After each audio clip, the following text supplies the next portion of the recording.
asked me to. Okay. Okay, I will. I love you too, Dad.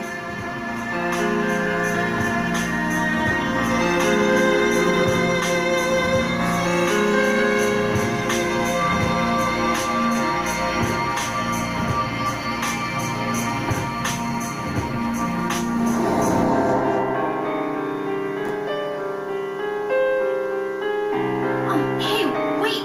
What's going on? Where is everybody? Those weird monsters? They have come to witness the beginning. The rebirth of paradise, despoiled by mankind.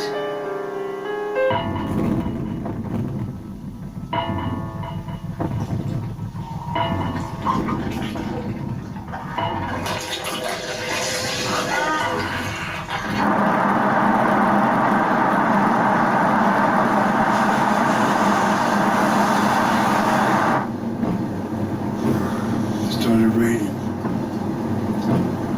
Nobody's sleeping. I'm awake. You cold?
It's always a challenge when approaching the creation of a new game.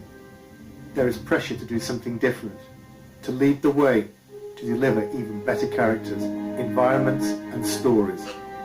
Over the years with Tomb Raider, each adventure has broken new ground and taken the player to even more exotic locations and arenas. And now onto a new arena, the next generation console.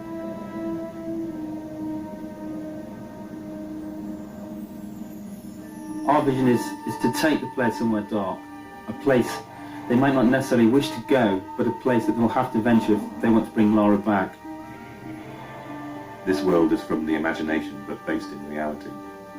A dark world, a dangerous world, a world that reflects the change in Lara. It will be a new experience, one that will almost be shocking to people who have played Tomb Raider in the past. From the catacombs of the Louvre to the alleys of Prague, we searched for the seedier side of life. A world that you wouldn't normally see Lara in, but a world that she has no choice but to inhabit. Like her audience, like the game's consoles themselves, Lara has grown up. Her experiences in Tomb Raider 4 have forced her to question herself. This game will ask more questions of her. It was a very conscious decision to leave out elements of Lara's story, says Tomb Raider 4. Certain aspects of that story will return. It's just a matter of when and where. For the first time, Lara will have a moral choice to make.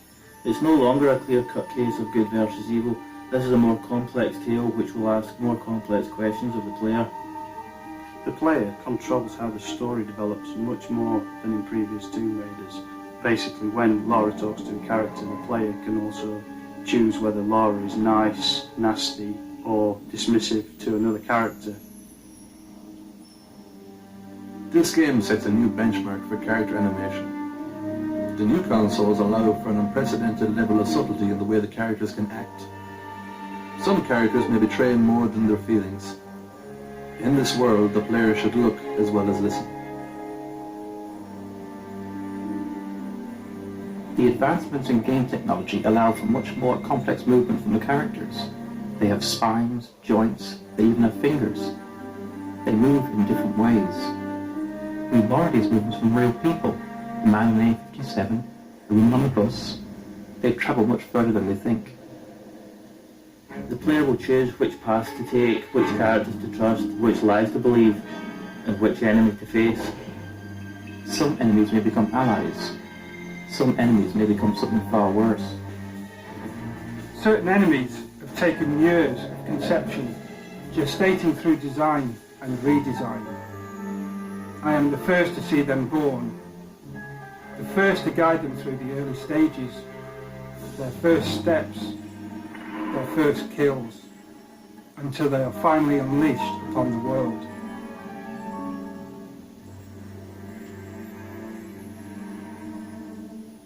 When you walk into this world, you walk into a film with multiple paths and possibilities, but one story drawing you through.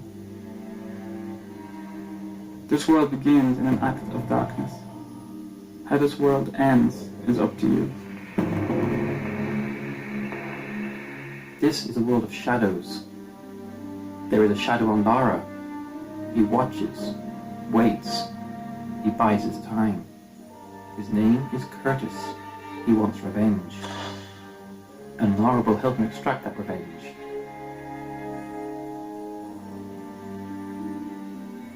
For the first time, there is another playable character in Tomb Raider. A character whose abilities combine the supernatural with the superhuman. He has a different approach to Lara, less subtle perhaps, but still effective against certain opponents.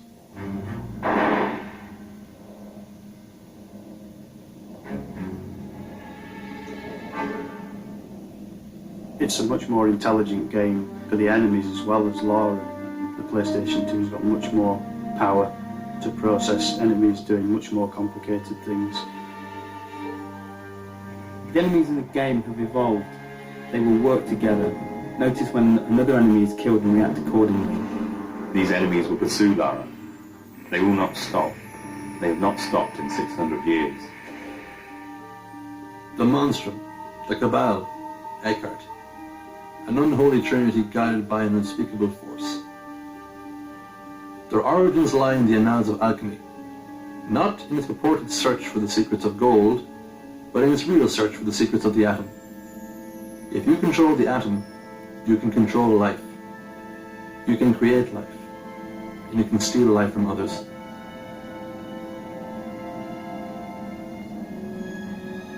This story is very much on an epic scale, from 14th century alchemists to serial killers in modern day France. To create something on this scale, it was necessary to take the ideas and production values from the film industry, in the way they research the subjects, the backstory they create for their characters, and the depth of the visuals. This level of production requires a total consistency of purpose. Every aspect of the game has to be in keeping with the overall concept. Every person working on the game knows that they are working on an epic, and everything they do has to reflect that, from concept to completion. For the music to match the scale of the production, we decided to use the same process that major film studios use. In this case, the London Symphony Orchestra.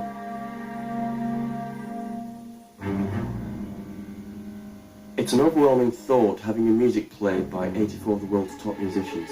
But the effect of the music when playing Angel of Darkness will be well worth the shredding of our nerves. On the day of the recording, we are in the good hands of Abbey Road Studios and David Snell, the conductor. In a sense, he visualizes the music and translates it to the ears. We want the music to be ever-present, draw you into the world without you noticing. Part of the style of this game is that all the elements work together. Bide their time. Wait for the moments when they're needed. At core, we had a very clear vision of where we wanted to go. We wanted to take the Lara we all knew and put it into a game, a situation that no one knows. Tomb Raider has always set the benchmark for games. This game will be no different. Some may see elements of various filmmakers, such as Luc Besson and David Fincher. Some may see elements of various artists, Grunwald, Bosch. All will see something they haven't seen before. When we wrote this story, we wrote a book. This game is only the first few chapters of that book. This game opens a lot of doors and only closes a few of them.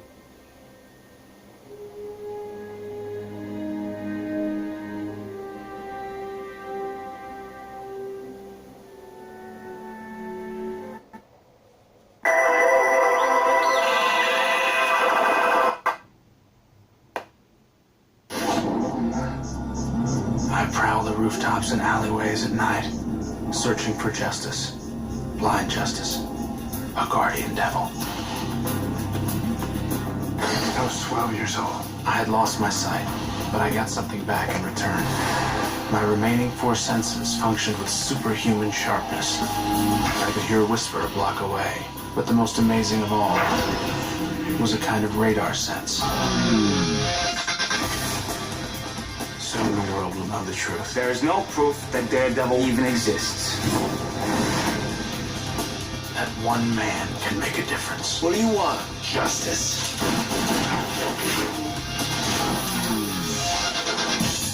This spring. Matt Murdock. Nice to meet you. I didn't get your name. I didn't give it.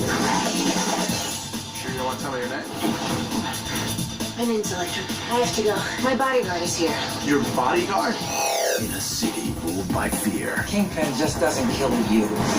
He kills your whole family. One man will face his greatest challenge. Give me bullseye. The devil is mine.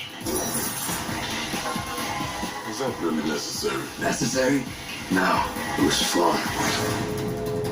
And a new hero will be born. Time to give the devil his due. How do you kill a man without fear? By putting the fear in him.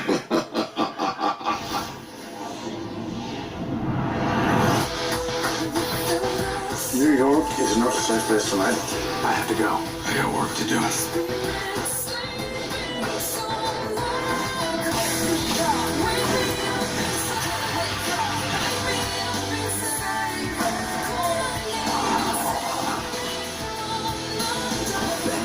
How am I gonna find you? I'll find you.